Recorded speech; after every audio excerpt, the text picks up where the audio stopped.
कि जब ये T20 खेल रहे होते हैं तो वो टेस्ट की तरह के खेल रहे होते हैं, और जब टेस्ट खेल रहे हैं वो T20 या वनडे की तरह खेल रहे होते हैं। तो ये मेरे समझ से बाहर है। इनको या तो कोई दिमागी खलल है, तो या फिर इनको कोई फीडबैक नहीं करता। गलती पहली तो ये हुई है, ओपनर था ना साउद शकील, उसने पहली इनिंग में सेंचुरी की हुई, दूसरी इनिंग में वो बॉल को रीड किए बगैर बाहर निकला है और वो आउट हो गया। दूसरा ये हुआ कि बाबर को 0 पे चांस मिला है और वो फिर 20 पे, और वो दो जो आउट हुए हैं ना, वो मुझे ऐसे लग रहा था जैसे जान के आउट हुए हैं। वो क्रिकेटर वाली शॉट ही नहीं खेली दोनों ने। इसका मतलब है कि जुआ लगा था इस... शक है, काफी शॉटें ऐसी हैं बैट्समैन क्रीज पे आते वो शॉट नहीं खेलते, वो आके सेट होते हैं शॉट, उसके बाद खेली जाती है। अस्सलाम वालेकुम नाज़रीन, लीडर टीवी के साथ मैं हूं नायाब बदर। नाज़रीन, जैसे कि आप सब जानते हैं कि पाकिस्तान में टेस्ट मैचेस हो रहे हैं और बांग्लादेश से जनाब टीम भी आई हुई है। इसी सिलसिले में मेरे साथ क्रिकेट एक्सपर्ट पाशा मलिक साहब मौजूद हैं। पाशा मलिक साहब से आज मैं पूछती हूँ कि पाशा साहब, ये जो सेकेंड इनिंग में ये कहाँ गलतियाँ हुई हैं और आप क्या समझते हैं कि मोहम्मद रिजवान की अगर ये फिक्सिंग हो जाती या पार्टनरशिप हो जाती तो वो क्या मैच को बचा सकती थी? जी पाशा साहब।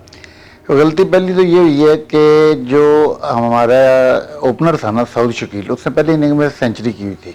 अच्छा। दूसरी इनिंग में वो बॉल को रीड किए बगैर बाहर निकला है और वो आउट हो गया। दूसरा ये हुआ कि बाबर को 0 पे चांस मिला है। अच्छा। और वो फिर 20 पे, और वो दो जो आउट हुए हैं ना, वो मुझे ऐसे लग रहा था जैसे जान के आउट हुए हैं कि वो क्रिकेटर वाली शॉट ही नहीं खेली दोनों ने। अच्छा, बाबर तो सीजन क्रिकेटर है, चले साउथ शकील की तरह अलग बात हो गई। एक तो ये हो गया। दूसरा ये जो सेकंड इनिंग में आपको सबसे बड़ी जो चीज़ हुई है ना, वो ये हुई है कि ऊपर से 3-4 आउट हो गए, रिजवान आके सेट हुआ है। रिजवान ने आहिस्ता आहिस्ता, अब रिजवान को काम वो करना चाहिए था जो माजी में आसिफ इकबाल या जावेद मियांदाद किया करते थे, कि अगर वो 9वीं विकेट की पार्टनरशिप में आपको बताता हूँ कि 67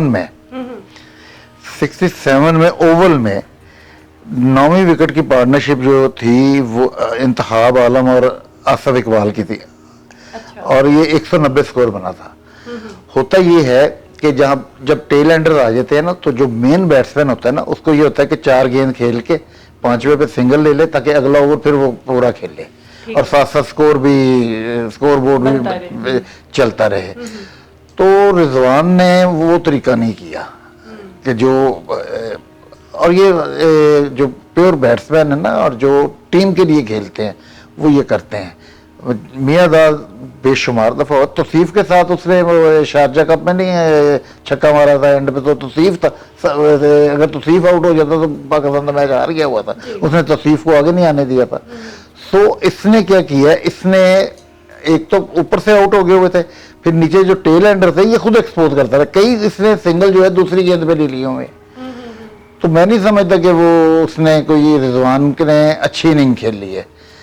और रिजवान अच्छी इनिंग खेल जाता तो शायद मतलब कोई इतना स्कोर बन जाता कि कोई फाइटिंग हो जाती, या मतलब पाकिस्तान मैच सेव कर लेता। अगर 1 घंटा और खेल जाता ना, तो मुझे तो ऐसा लगता है कि उसको 171 का गुस्सा है कि जो उसने डिक्लेयर कर दिया उसको 200 नहीं पूरा होने दिया पहली इनिंग में।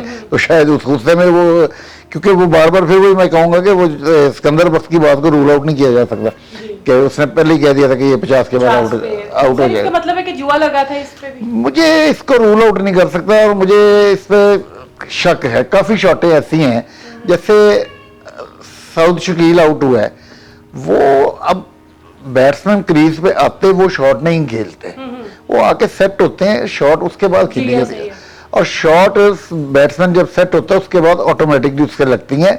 ये सेट हुए, अब बाबर है, बाबर सेट हो के आउट हुआ है, जो कि मैं समझता हूँ जुर्म है। जब सबसे क्रूशियल टाइम एक बैट्समैन के लिए ये होता है कि वो 0 से बाहर आ जाए, और स्पेशली उस वक्त जब उससे पहली इनिंग में 0 किया हो, वो 0 से बाहर, 0 पे उसका क्या ड्रॉप हो गया। क्रूशियल टाइम उसके लिए 0 से बाहर निकलना और उसके बाद डबल फिगर में आना होता है। वो 0 से बाहर भी आ गया, डबल फिगर में भी आ गया, इसका मतलब सेट हो गया। तो जब सेट हो गया तो फिर ये नहीं करना चाहिए, फिर वो बाबर नहीं है। वो तो एक स्ट्रीट बॉय वो क्रिकेटर लगा मुझे, क्योंकि ये इस टेस्ट में या उसको कप्तानी छीनने का वो है गुस्सा, क्योंकि वो पिछले 3-4 इनिंग में उसने कुछ नहीं स्कोर नहीं किया, और पिछली वैसे भी 3 सीरीज पाकिस्तान होम हारा हुआ है। सर अगर बात की जाए टीम के साथ, तो इनके साथ कोई इतनी स्ट्रॉन्ग टीम भी नहीं है। बांग्लादेश की टीम है जो इतनी हाईफाई टीम नहीं है। बांग्लादेश की टीम को तो टेस्ट स्टेटस पाकिस्तान ने दिलाया हुआ है 99 में, जानबूझ के वर्ल्ड कप में हार के। अच्छा। हाँ जी, और वो भी बड़े आसान फरामोश थे। उन्होंने हारने के बाद कहा था हमने कतर का बदला ले लिया। अच्छा। हाँ जी, ये वो मैं जान के आ रहे थे, और ये भी मुझे मतलब समझ से बाहर है। 450 पे डिक्लेयर करना, उसके बाद दूसरी इनिंग में जहां वो पूरा एक दिन, मतलब अब आपकी टीम ये है कि एक दिन नहीं पूरा खेल सकी। जो टीम एक टेस्ट में एक दिन नहीं पूरा खेल सकती, और मुझे समझ नहीं आ रही कि जब ये T20 खेल रहे होते हैं तो वो टेस्ट के तरह के खेल रहे होते हैं, और जब टेस्ट खेल रहे हैं वो T20 या वनडे की तरह खेल रहे होते हैं। तो वो ये मेरी समझ से बाहर है। मतलब ये इनको या तो कोई दिमागी खलल है जी। तो, या फिर इनको कोई फीडबैक नहीं करता, इनको कोई समझ ही नहीं आती, या इनको उर्दू नहीं आती कि टेस्ट में और T20 में इनको कुछ भी नहीं आता, इनको कुछ भी नहीं आता।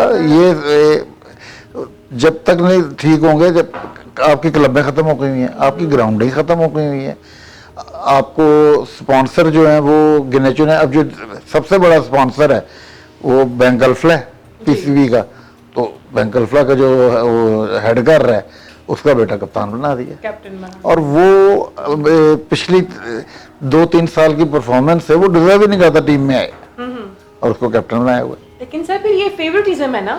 बिल्कुल फेवरेटिज्म है। तो नाज़रीन, आपने बादशाह साहब की बातें सुनी कि फेवरेटिज्म ख़त्म करनी चाहिए और लड़कों को इस तरीके से खेलना चाहिए कि अपने गुस्से गरज जो है वो साइड पे रखें और आगे होकर टीम को रिप्रेजेंट करें, पाकिस्तान को रिप्रेजेंट करें, और जो भी मामलात हैं, और स्पेशली बोर्ड को ये चाहिए कि जो पाकिस्तान में दूसरी ग्राउंड्स हैं वो लोअर लेवल पे उनको आबाद किया जाए ताकि लड़के यहाँ से पॉलिश होकर आगे जाएँ। हमें दीजिए इजाज़त। अल्लाह हाफ़िज़।